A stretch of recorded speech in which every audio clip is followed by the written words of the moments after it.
माताओं, बहनों, युवा साथियों, सबको दिख जाएगा।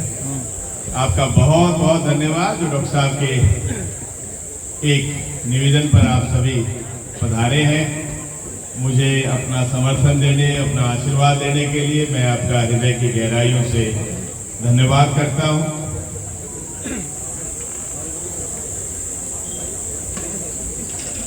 जितने भी वक्ता हैं, सबने कोशिश करी है कि आपको थोड़ा सा एक आईना दिखाने की, क्योंकि भुगत तो आप रहे हैं कि आज हालात क्या है, भुगत तो आप रहे हैं कि किस प्रकार से ये तानाशाही चल रही है।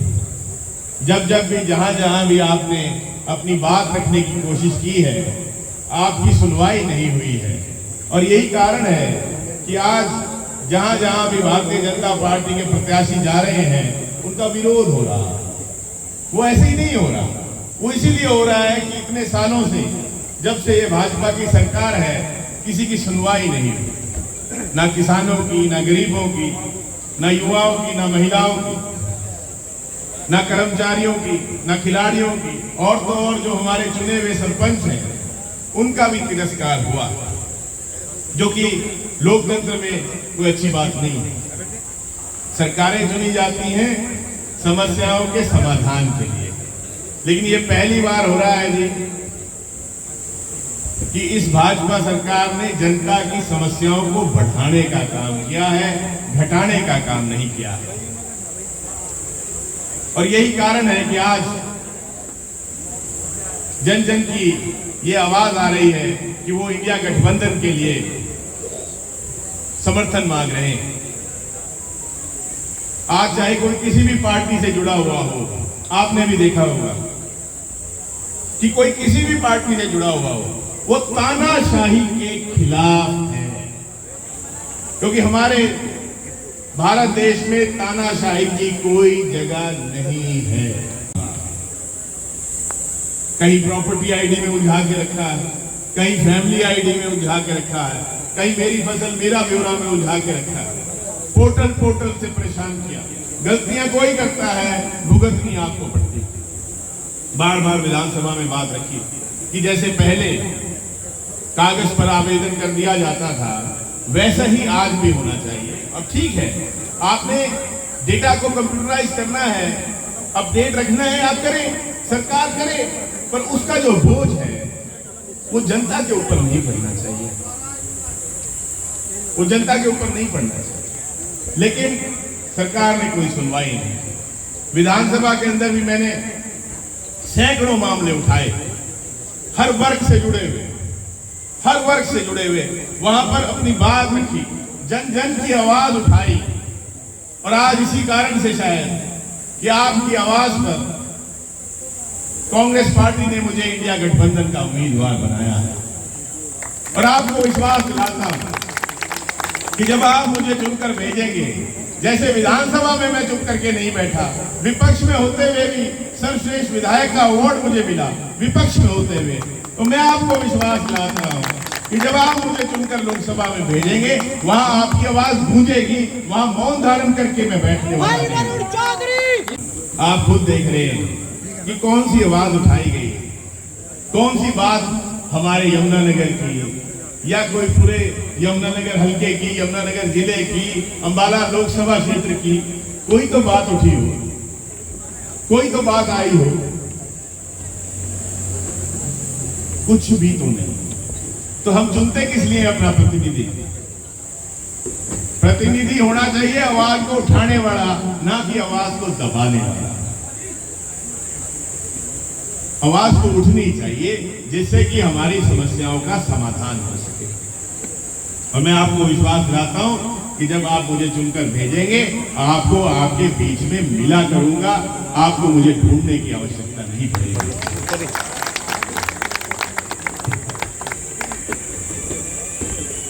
यमुनानगर में चाहे वो हमारी इंडस्ट्री थी, नहीं तो क्या नहीं थी, पिछली का भी भट्टा बैठा है, प्रॉपर्टी आईडी में सबको उलझा के रखा, छोटा दुकानदार चाहे वो जीएसटी, चाहे कभी आज ये हालात हैं कि जो सीए हैं उन्हें भी नहीं पता, वो कहते हैं कि रोज तो बदल देते हैं। जितनी अमेंडमेंट्स जब से देश हमारा आजाद हुआ, जब से हमारा संविधान लागू हुआ 1950 से आज तक, सबसे ज्यादा अमेंडमेंट्स किसी एक्ट में हुई हैं तो वो जीएसटी है। किसी को पता ही नहीं, रोज नया रोज नया रोज नया। भाई कौन सी टेस्टिंग कर रहे हैं आपके ऊपर? किस बात का बदला लिया जा रहा है आपसे? किस बात का? सुनवाई आपकी नहीं। भाई हमारा ही देश है, हमारे ही देश में हमारे द्वारा बनाई गई सरकार हमारी सुनवाई नहीं करती। ये पहली बार हो रहा है कि सुनवाई तो होनी चाहिए। क्या दिल्ली में पहले कभी प्रदर्शन नहीं हुए? क्या पहले कभी धरने नहीं लगे? आज देश का किसान देश की राजधानी में जाकर अपनी बात रखना चाहता था।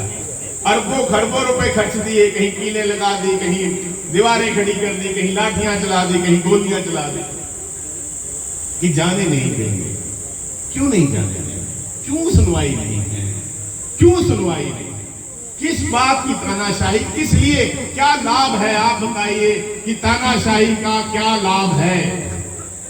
के पास उम्मीदवार नहीं है 10, वो क्या फ्लोर टेस्ट जो है करेंगे? ठीक है ना जी, उनके पास कुछ नहीं है।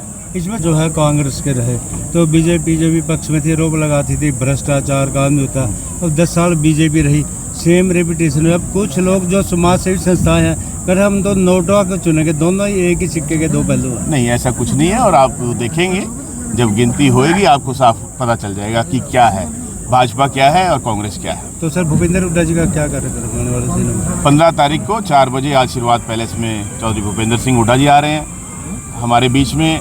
18 तारीख को अम्बाला सिटी में श्री दीपेंद्र सिंह हुड्डा जी आ रहे हैं, और 20 तारीख को कुमारी शैलजा जी रायपुर रानी आ रही है। उनके सबके अलग अलग कार्यक्रम है। सब वरुण चौधरी,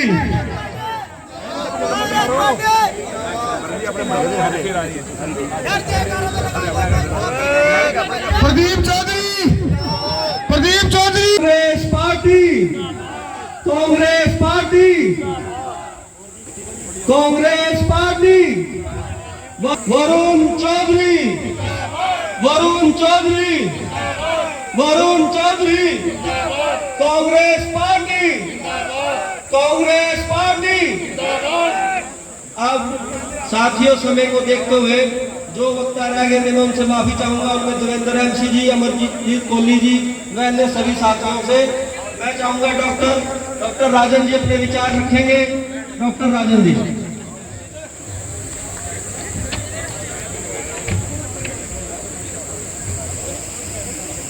नमस्कार साथियों, वरुण जी, सबसे पहले हमारे प्रांगण में वरुण जी का बहुत बहुत स्वागत है। और आप सब लोग ने जिस तरह से वरुण चौधरी जिंदाबाद, डॉक्टर राजन जिंदाबाद, जिंदाबाद, ये आने वाले टाइम में बताती है कि किस तरफ का करंट वरुण जी को कितनी भारी मतों से जिताने वाला है। एक बार तालियां मारे जोर से, आवाज नहीं आई, जोर से मारो। हाथ खड़े करके बोलिए कि वरुण जी को वोट देंगे 25 तारीख को। इसके अलावा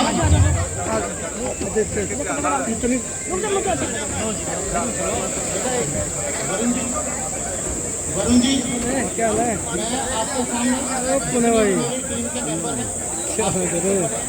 इन सब का धन्यवाद किया है और आपकी रैली को, इस मीटिंग को सक्सेस बनाने में पूरा भाग लिया है। और इन सब का भी धन्यवाद। ज़्यादा समय ना लेता हुआ हमारे वक्ता जो कि सर्वश्रेष्ठ विधायक रह चुके पिछले 4 साल से, और उनको बहुत कुछ कहना है, इस करके ये समय उनका है और उनके पास समय भी कम है। मैं वरुण जी से आग्रह करूँगा, कृपया आकर मंच को संबोधन कर रहे हैं और करेंगे। ये मेहनत का ही नतीजा है कि आज मेरी मेहनत सफल रही है कि मैं इतना लोगों को इकट्ठा कर पाया। और हुड्डा साहब आ रहे हैं, कल से फिर दौरे शुरू। बॉस, ये तो एक पल्स पोलियो की तरह रिवीजन है। एक इलाके में एक जाता, अगले दिन दूसरा उस इलाके में जाता कि उसने क्या किया, कोई घर छूट गया।